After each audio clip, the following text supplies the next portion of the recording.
Hi മക്കളെ, welcome to Edupad. This is me Mazin here from എജുപാഡ്.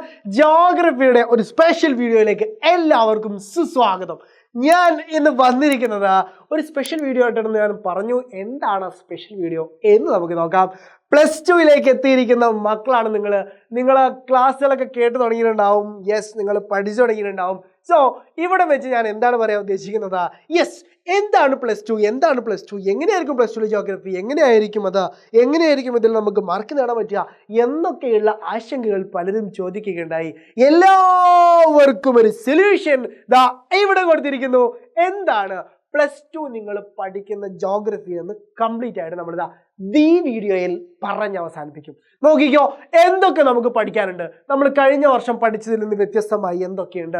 നമുക്ക് പുതിയ കുറച്ച് ടെക്സ്റ്റ് ബുക്കുകളുണ്ട്. കുറച്ച് ടെക്സ്റ്റ് ബുക്കുകളോ, അപ്പോൾ എത്ര ടെക്സ്റ്റ് ബുക്കുകളോ ഉണ്ട് സാറേ എന്നൊരു ചോദ്യം വരാൻ സാധ്യതയുണ്ട്.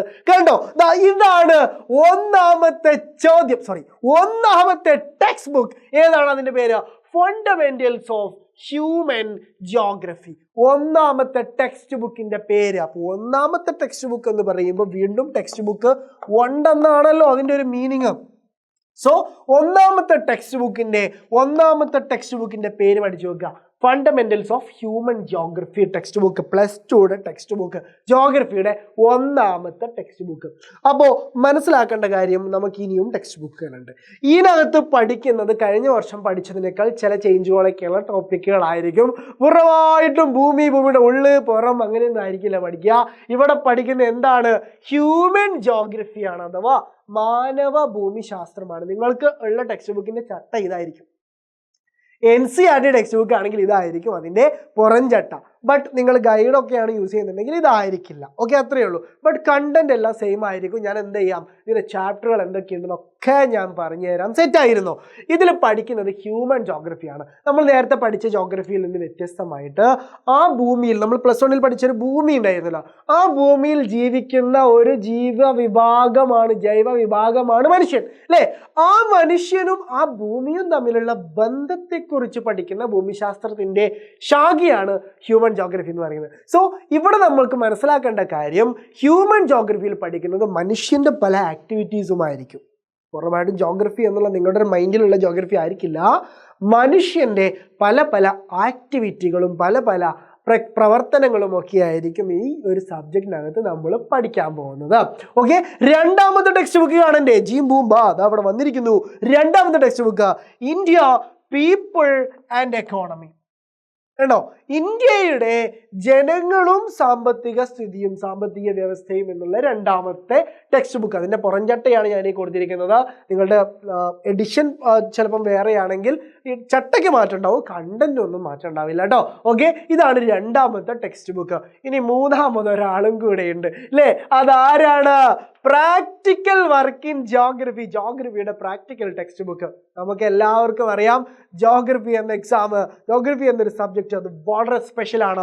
ഹ്യൂമാനിറ്റി സബ്ജക്റ്റുകളിലെ തന്നെ ഏറ്റവും പ്രീമിയം സബ്ജക്റ്റ് ആണ് ജോഗ്രഫി എന്ന് പറയുന്നത്. കാരണം ഇതിന് പ്രാക്ടിക്കൽ ഉണ്ട്, ലാബ് ഉണ്ട്, റെക്കോർഡ് വർക്കുകളുണ്ട്, ഫീൽഡ് ട്രിപ്പ് ഉണ്ട്, അല്ലേ? യെസ്, മറ്റൊരു കോഴ്സിനും ഇല്ലാത്ത അത്ര പ്രീമിയം ആയിട്ടുള്ള ഒരുപാട് സാധനങ്ങൾ ഈ ഒരു സബ്ജക്റ്റിനകത്ത് ഉണ്ട്.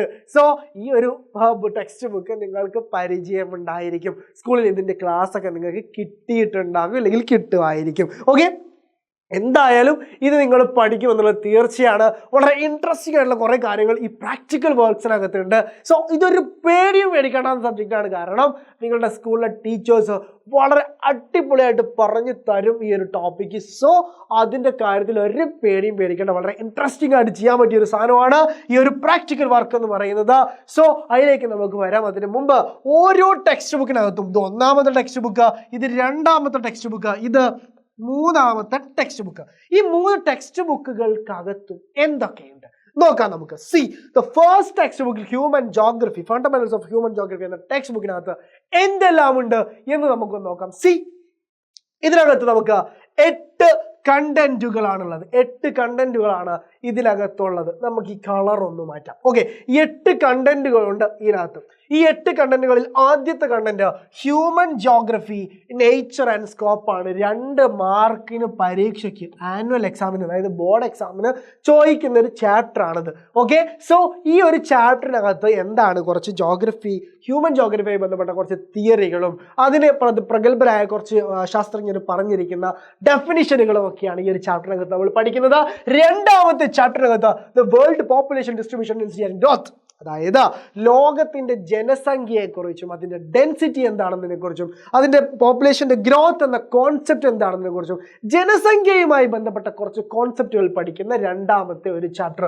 വളരെ പ്രധാനപ്പെട്ട ഒരു ചാപ്റ്റർ ഉണ്ട്. 7 മാർക്കിന് പരീക്ഷയ്ക്ക് ചോദിക്കുന്ന, ബോർഡ് എക്സാമിന് ചോദിക്കുന്ന വളരെ പ്രധാനപ്പെട്ട ഒരു ചാപ്റ്റർ. ഓക്കെ, ദെൻ തേർഡ് ചാപ്റ്ററിൽ ഹ്യൂമൻ ഡെവലപ്മെന്റ് ആണ് നമ്മൾ പഠിക്കുന്നത്. മനുഷ്യന്റെ എണ്ണം കൂടിയാൽ മാത്രം വരാം, മനുഷ്യൻ്റെ ജീവിക്കുന്ന ആ ഒരു ക്വാളിറ്റി സിസ്റ്റം കൂടെ ഡെവലപ്പ് ആവണം. അതാണ് ഹ്യൂമൻ ഡെവലപ്മെന്റ് എന്ന് പറയുന്നത്. ഗ്രോത്ത് അല്ല, എണ്ണം കൂടുതലല്ല. അവർക്ക് ആളുകളുടെ എണ്ണം കൂടുന്നതിനനുസരിച്ച് അവിടെ ഉള്ള സൗകര്യങ്ങൾ, അവന് ലഭിക്കുന്ന സൗകര്യങ്ങളും കൂടെ കൂടുക. അതാണ് ഡെവലപ്മെന്റ് എന്ന് പറയുന്നത്. അതിനെക്കുറിച്ചൊക്കെ പഠിക്കുന്നതാണ് മൂന്നാമത്തെ ചാപ്റ്റർ.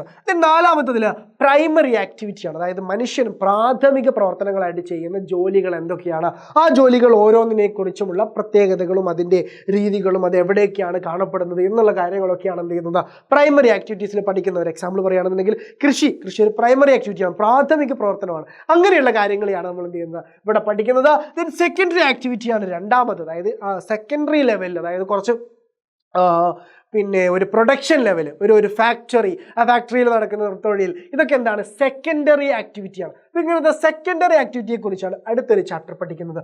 ദെൻ 6th ചാപ്റ്റർ പഠിക്കുന്നത് ടേർഷ്യറി ആൻഡ് ക്വാട്ടർണറി ആക്ടിവിറ്റിയെ കുറിച്ചാണ്.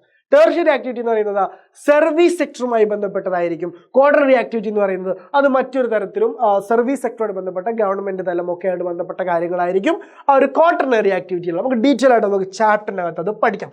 ഇതാണ് 6ാമത്തെ ചാപ്റ്ററിൽ പഠിക്കുന്നത്. പക്ഷെ അത് വളരെ ചെറിയ മാർക്കിന് ചോദിക്കുന്ന ഒരു ചാപ്റ്ററാണ് എന്നും കൂടെ ഓർത്ത് വെക്കുക കേട്ടോ. Okay, then transport and communication ആണ് മറ്റൊരു ചാപ്റ്റർ. ഗതാഗത, ലോകത്തെ പ്രധാനപ്പെട്ട ഗതാഗത പാതകൾ ഏതൊക്കെയാണ്, ഗതാഗത സൗകര്യങ്ങൾ. നമുക്കറിയാലോ, റെയിൽ സിസ്റ്റം ഉണ്ട്, റോഡ് സിസ്റ്റം ഉണ്ട്, വാട്ടർവേ സിസ്റ്റം ഉണ്ട്, അല്ലെ, എയർ പിന്നെ ട്രാൻസ്പോർട്ടേഷൻ ഫെസിലിറ്റി ഉണ്ട്, ദെൻ കമ്മ്യൂണിക്കേഷൻ ഫെസിലിറ്റീസ് കുറേ ഉണ്ട്. ഇപ്പോഴത്തെ ഏറ്റവും ലേറ്റസ്റ്റ് ഏതാ നമ്മൾക്ക് ഈ ക്ലാസ് കണ്ടുകൊണ്ടിരിക്കുന്നത് ഇന്റർനെറ്റ് എന്ന ഫെസിലിറ്റി, അതാണ് കമ്മ്യൂണിക്കേഷൻ ഫെസിലിറ്റി.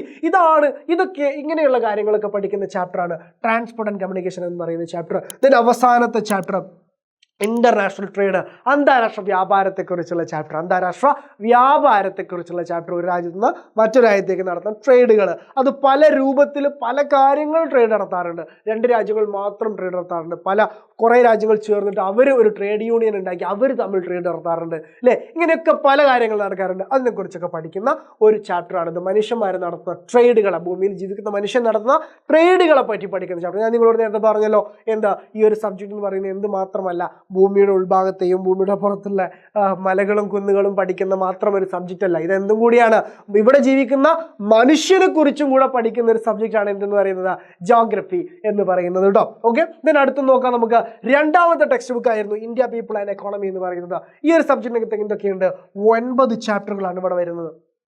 9 ചാപ്റ്ററുകളാണ് ഇവിടെ വരുന്നത്. അതിൽ ഒന്നാമത്തത് population distribution density and growth and composition. നേരത്തെയുള്ള ടെക്സ്റ്റ് ബുക്കിനകത്ത് ഒരു വേൾഡ് ലെവലിലാണ് നമ്മൾ പഠിച്ചതെന്നുണ്ടെങ്കിൽ ആ കാര്യങ്ങളുടെ ഒക്കെ തന്നെ ഇന്ത്യ ലെവലിലായിരിക്കും ഈ ഒരു ടെക്സ്റ്റ് ബുക്കിനകത്ത് പഠിക്കുന്നത്. ഈ കാണുന്ന ടെക്സ്റ്റ് ബുക്കിനകത്ത് നമ്മൾ പഠിക്കുന്നത്. അപ്പോൾ ഇവിടെ പഠിക്കുന്ന ഡെൻസിറ്റിയും ഡിസ്ട്രിബ്യൂഷനും ഗ്രോത്തും ഒക്കെ എന്തിനെ കുറിച്ചായിരിക്കും, ഇന്ത്യയുടെ ഡെൻസിറ്റിയും ഡിസ്ട്രിബ്യൂഷനും ഗ്രോത്തും ഒക്കെ ആയിരിക്കും. ഓക്കെ, ദെൻ ഹ്യൂമൻ സെറ്റിൽമെന്റ് ആണ് അടുത്തൊരു ടോപ്പിക് എന്ന് പറയുന്നത്. അതായത് കഴിഞ്ഞ മറ്റേ ടെക്സ്റ്റ് ബുക്കിലും ഹ്യൂമൻ സെറ്റിൽമെന്റ് വരുന്നുണ്ട്, അതേപോലെ ഇവിടെയും എന്ത് ചെയ്യുന്നുണ്ട് ഹ്യൂമൻ സെറ്റിൽമെന്റ്.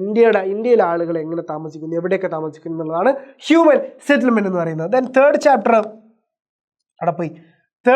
എന്ന് പറയുന്നത് എന്താണ് human land resource and agriculture. ഇന്ത്യയിലെ പ്രധാനപ്പെട്ട കൃഷി രീതികൾ, കൃഷി സംവിധാനങ്ങൾ, പ്രധാന വിളകൾ, ഇതിനെക്കുറിച്ചൊക്കെ പഠിക്കുന്ന ചാപ്റ്ററാണ് 3ാമത്തെ ചാപ്റ്റർ.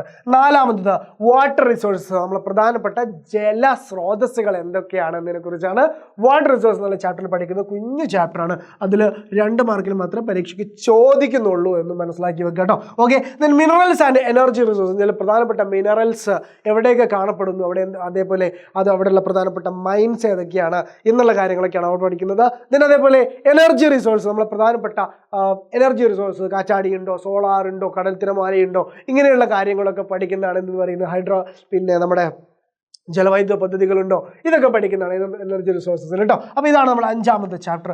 6ാമത്തെ ചാപ്റ്ററിൽ പ്ലാനിങ് ആൻഡ് സസ്റ്റൈനബിൾ ഡെവലപ്മെന്റ്, അതായത് എന്താണ് ആസൂത്രണവും സുസ്ഥിര വികസനം എന്ന് പറയുന്നത്. അതായത് പുതിയ കാലത്തിലേക്ക് കയറുമ്പോൾ നമ്മൾ വരുന്നൊരു തലമുറയെ മുന്നിൽ കണ്ടുകൊണ്ട് അവർക്കൊക്കെ യോജിക്കുന്ന രീതിയിൽ വ്യവസായങ്ങൾ, വികസനങ്ങളൊക്കെ നടത്തുക എന്നുള്ളതാണ് സസ്റ്റൈനബിൾ ഡെവലപ്മെന്റ് എന്ന് പറയുന്നത്. മുൻകൂട്ടി പ്ലാൻ ചെയ്തുകൊണ്ട് കാര്യങ്ങൾ ചെയ്യുക എന്ന് പറയുന്ന പ്ലാനിങ് കമ്മീഷനെ കുറിച്ചും പ്ലാനിങ് ബോർഡിനെ കുറിച്ചും ഇന്ത്യയിൽ നടന്ന പ്രധാനപ്പെട്ട പ്ലാനിങ്ങുകളെ കുറിച്ചൊക്കെ നമുക്ക് എന്ത് ചെയ്യാം, ഇവിടെ പഠിക്കാം. പിന്നെ അതേപോലെ ട്രാൻസ്പോർട്ട് ആൻഡ് കമ്മ്യൂണിക്കേഷൻ. അപ്പോൾ നിങ്ങൾ ചോദിക്കും നേരത്തെ ഒരു ചാപ്റ്റർ ഇതേപോലെ വന്നില്ലെന്ന്. വീണ്ടും ഞാൻ പറയുന്നത് എന്താണ്, ഈ ടെക്സ്റ്റ് ബുക്കിനകത്ത് പല കാര്യങ്ങളും നേരത്തെ ടെക്സ്റ്റ് ബുക്കിലുള്ള കാര്യങ്ങൾ തന്നെയാണ്. പക്ഷേ ഒരു മാറ്റമുള്ളത്, ഇത് ഇന്ത്യ എന്ന കോണ്ടെക്സ്റ്റിലായിരിക്കും പറയുന്നത്, മറ്റത് വേൾഡ് എന്ന കോണ്ടെക്സ്റ്റിലായിരിക്കും പറയുന്നത്. ഓക്കെ, ഇതിന് അടുത്തൊന്ന് ഇന്റർനാഷണൽ ട്രേഡ്. അപ്പം നേരത്തെയും വന്നിരുന്നു അല്ലേ. അപ്പം എന്താണ് ഇത്, ഇന്ത്യയുടെ ഇന്റർനാഷണൽ ട്രേഡുമായിട്ടുള്ള കാര്യങ്ങളായിരിക്കും ഇതിൽ പഠിക്കുക. നേരത്തെ പല രാജ്യങ്ങളുടെ ഇന്റർനാഷണൽ ട്രേഡുകളെ കുറിച്ച് നമ്മൾ പഠിക്കുന്നു. ഇപ്പോൾ നമ്മൾ എന്താ പഠിക്കുന്നത്, ഇന്ത്യയുടെ മാത്രം ഇന്റർനാഷണൽ ട്രേഡ് എങ്ങനെ പോകുന്നു എന്നതായിരിക്കും നമ്മളിവിടെ പഠിക്കുന്നത്. 9ാമത്തെ chapter geographical perspective on selected issues and problems. രാജ്യം നേരിട്ട പല പ്രശ്നങ്ങൾക്കും രാജ്യം പല രൂപത്തിൽ സൊല്യൂഷൻ കണ്ടിട്ടുണ്ട്. ഇപ്പോൾ കുറച്ച് എക്സാമ്പിൾസ് പറയുകയാണെന്നുണ്ടെങ്കിൽ ഹില്ലേരിയ ഡെവലപ്മെന്റ് പ്രോജക്റ്റ് എന്ന് പറഞ്ഞിട്ട് പിന്നെ കുന്നും പ്രദേശങ്ങളിലെ വികസന പരിപാടികളെ കുറിച്ച്, പിന്നെ അതേപോലെ ജോഗ്രഫിക്കലായിട്ട് നേരിടുന്ന പല പ്രശ്നങ്ങൾ, അങ്ങനെയുള്ള പ്രശ്നങ്ങൾക്ക് നമ്മുടെ രാജ്യം എന്തെല്ലാം നടപടികൾ സ്വീകരിച്ചിട്ടുണ്ട്, രാജ്യം എങ്ങനെയൊക്കെ അതിനെ മുന്നോട്ട് കൊണ്ടുപോകാൻ വേണ്ടിയിട്ട് ശ്രമിച്ചിട്ടുണ്ട്, ഈ കാര്യങ്ങളൊക്കെയാണ് 9ാമത്തെ ചാപ്റ്ററിനകത്ത് നമ്മൾ പഠിക്കുന്നത്. ഈ 2 ടെക്സ്റ്റ് ബുക്കും കൂടെ ചേർന്നിട്ട് നമുക്ക് ടോട്ടൽ മാർക്ക് കിട്ടുന്നതാണ് 60 മാർക്ക് എന്ന് പറയുന്നത്. അവിടെ 60 മാർക്ക് എന്ന് പറയുന്നത്. സോ ഈ വർഷം നമ്മൾ മേടിക്കേണ്ട 60 മാർക്ക് ഈ 2 ടെക്സ്റ്റ് ബുക്കിൽ നിന്നായിരിക്കും. സോ അത് കിട്ടി, 60 മാർക്ക് നമ്മൾ ഈ 2 ടെക്സ്റ്റ് ബുക്കിൽ നിന്ന് മേടിക്കുമെന്ന് ഉറപ്പ് കിട്ടി. നിങ്ങൾക്ക് അറിയാമല്ലോ എത്രയാണ് 60-ൽ നമ്മൾ A+ വാങ്ങാൻ മേടിക്കേണ്ടത്. A+ വാങ്ങാൻ മേടിക്കേണ്ടത് 60-ൽ 54 മാർക്കാണെന്ന് നമുക്കറിയാം. കഴിഞ്ഞ വർഷം നമ്മൾ മേടിച്ചതാണ് പല കുട്ടികളും 60-ൽ 54 മാർക്കല്ല 60-ൽ 60 തന്നെ മേടിച്ചിട്ട് വന്നിട്ടുണ്ട്. എല്ലാവർക്കും കൺഗ്രാജുലേഷൻസ്. നമുക്ക് എന്ത് ചെയ്യണം, ഇനി ഈ വർഷം അത് കണ്ടിന്യൂ ചെയ്യണം. പക്ഷേ ഇത് മാത്രമേ ഉള്ളൂ നമുക്ക് അല്ല, പുതിയൊരാളും കൂടെ ഈ വർഷം നമ്മുടെ അടുത്തേക്ക് വരുന്നുണ്ട്. അതാരാണ്, പ്രാക്ടിക്കൽ വർക്ക് ഇൻ ജോഗ്രഫിയിലെ പ്രാക്ടിക്കൽ എക്സാമിനേഷൻ വരുന്നുണ്ട്. സോ ഈ ടെക്സ്റ്റ് ബുക്കിനകത്ത് കുറച്ച് പ്രാക്ടിക്കൽ കണ്ടന്റുകൾ ഉണ്ട് അല്ലേ. ആ പ്രാക്ടിക്കൽ കണ്ടന്റുകൾ എന്താക്കണം, നിങ്ങൾ നന്നായിട്ട് പഠിച്ചു വെക്കണം. ഇതിൻ്റെ കൂട്ടത്തിൽ നമ്മൾ കഴിഞ്ഞ വർഷം ഒഴിവാക്കി, അതായത് പരീക്ഷ നടക്കാതെ പരീക്ഷ ഇല്ലാതെ നമ്മൾ വന്ന ഒരു പ്രാക്ടിക്കലും കൂടെയുണ്ട്. അതാരാ, പ്രാക്ടിക്കൽ വർക്ക്. +1-ലെ പ്രാക്ടിക്കൽ വർക്കും +2-ലെ പ്രാക്ടിക്കൽ വർക്കും കൂടെ ചേർന്നിട്ടായിരിക്കും നമ്മുടെ പ്രാക്ടിക്കൽ എക്സാം. 20 മാർക്കിൻ്റെ എക്സാമാണ്. അതിനകത്ത് നമ്മൾ എഴുതിയ റെക്കോർഡ് പരിഗണിക്കും, നമ്മൾ എഴുതുന്ന പ്രാക്ടിക്കൽ എക്സാം പരിഗണിക്കും, അതിൻ്റെ തിയറി, അതിൻ്റെ പ്രാക്ടിക്കൽ, പിന്നെ അതേപോലെ നമ്മുടെ ഫീൽഡ് ട്രിപ്പിൻ്റെ റിപ്പോർട്ട്, ഇതെല്ലാം എന്ത് ചെയ്യും, ഇതിൽ പരിഗണിക്കും. സോ വളരെ ഈസി ആയിട്ട് നമുക്ക് ഇതിൻ്റെ 20 മാർക്സ് സ്കോർ ചെയ്യാൻ സാധിക്കും എന്നുള്ളതാണ്. ഓക്കെ, അപ്പോൾ വളരെ ഈസി ആയിട്ട് സ്കോർ ചെയ്യാൻ പറ്റുന്ന ഒരു എക്സാം ആയിരിക്കും പ്രാക്ടിക്കൽ എന്ന് പറയുന്നത്. ടെൻഷൻ അടിക്കേണ്ട. ബട്ട് നിങ്ങൾ ക്ലാസ് റൂമിൽ വളരെ സപ്പോർട്ടീവായിട്ട് ടീച്ചേഴ്സിന് പ്രാക്ടിക്കൽസ് എടുക്കുന്ന സമയത്ത് വളരെ സപ്പോർട്ടീവായിട്ട് നിങ്ങൾ നിന്ന് കൊടുത്താൽ മാത്രം മതിയാകും നിങ്ങൾക്ക് ഇതിൽ ഈസി ആയിട്ട് മാർക്ക് കിട്ടാൻ വേണ്ടിയിട്ട്. സോ അത്രയും ലളിതമാണ് കാര്യങ്ങൾ. നിങ്ങൾക്കത് മനസ്സിലാകുന്നില്ലെങ്കിൽ കൂടെ വളരെ ഒന്ന് ടീച്ചേഴ്സിനോട് കോപ്പറേറ്റ് ചെയ്തുകൊണ്ട് നിന്ന് കൊടുത്താൽ തന്നെ നിങ്ങൾക്ക് അതൊക്കെ ക്ലിയർ ചെയ്തെടുക്കാൻ പറ്റും. ഈസിയാണത്. സോ നിങ്ങൾ ജസ്റ്റ് ഒന്ന് ശ്രദ്ധിക്കേണ്ട കാര്യമേ ഉള്ളൂ. പ്രാക്ടിക്കൽസ് വളരെ ഈസിയാണ്. ഒരു സയൻസ് സ്റ്റുഡൻ്റ് ഒക്കെ പഠിക്കുന്ന പോലെയാണ് നിങ്ങൾ ഹ്യൂമാനിറ്റീസുകാർ എന്ത് ചെയ്യാൻ പോണത്, ഈ ഒരു പ്രാക്ടിക്കൽസ് ഒക്കെ വെച്ച് ഹ്യൂമാനിറ്റീസ് പഠിക്കാൻ പോകുന്നത് എന്നുള്ളത് അഭിമാനിക്കാവുന്ന കാര്യമാണ്. സോ ഇതാണ് നമ്മുടെ പ്രീമിയം ആക്കുന്ന പ്രധാനപ്പെട്ട കാര്യം. സോ ഇത് വിട്ട് കളയരുത്. ഒരു ഹ്യൂമാനിറ്റീസ് സ്റ്റുഡൻറ്റ്, ജോഗ്രഫി പഠിക്കുന്ന ഹ്യൂമാനിറ്റീസ് സ്റ്റുഡൻറ്റ് എന്നുള്ള നിലയ്ക്ക് നിങ്ങൾ എന്ത് ചെയ്യണം, ആവേശത്തോടു കൂടെ ഈ ഒരു പ്രാക്ടിക്കൽസിനെയും ഏറ്റെടുക്കണം. അവസാനത്തേക്ക് എത്തുമ്പോഴായിരിക്കും പ്രാക്ടിക്കൽസൊക്കെ കൂടുതൽ നിങ്ങൾക്ക് സ്കൂളിൽ ചെയ്ത് വരിക. റെക്കോർഡൊക്കെ ഉണ്ടാവും. റെക്കോർഡൊക്കെ അടിപൊളിയാക്കി കംപ്ലീറ്റ് ചെയ്യണം. അതിൽ ഡ്രോ ചെയ്യാനൊക്കെ ഉണ്ട്. എന്താ കോണിക്കൽ പ്രൊജക്ഷൻ, മെർക്കാട്ടസ് പ്രൊജക്ഷൻ എന്നൊക്കെ പറഞ്ഞിട്ട് കുറച്ച് നമ്മളുടെ പ്രൊജക്ഷൻസ് ഒക്കെ നിങ്ങൾക്ക് ഡ്രോ ചെയ്യാനൊക്കെ ഉണ്ടാവും. അതൊക്കെ നിങ്ങൾ ക്ലാസ് റൂമിൽ നിന്ന് പഠിക്കുക.